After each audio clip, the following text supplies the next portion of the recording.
কবর পুরাস বেরিয়ে যাই বাড়ি থেকে আমি তোকে ছেলে মানি না রাস্তার সাইডে গিয়ে দাঁড়া তোর সাথে ছোঁয়া লাগলে আমার গাড়ি ঢুকতে হয়ে যাবে আজ আমাকে গরিব বলেছিস না মনে রাখিস আল্লাহ আমাকে শক্তি দেবে একদিন আমি তোদের থেকেও বড় হব সাহেব আমাকে একটা কাজ দেন আমি একাই 10 জনের বাড়ি কাজ করতে পারি না লেবারফুল এখানে আর কাজ নেই চলে যান শোনো শহরের সবচেয়ে বড় বক্সিং লড়াই জিতলে রোলস রয়েস আর 5 কোটি টাকা এইটাই সুযোগ এবার খেলবে হাল্ক দেখ সবুজ বেলুন এক খুশিতেই ফেটে যাবে আস্তে থাক আজ বেলুন ফাটবে না সবাইকে ফাটাবে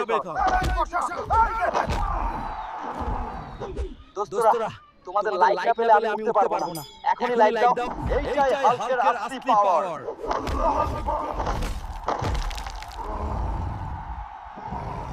এই নেন হাল্ক ভাই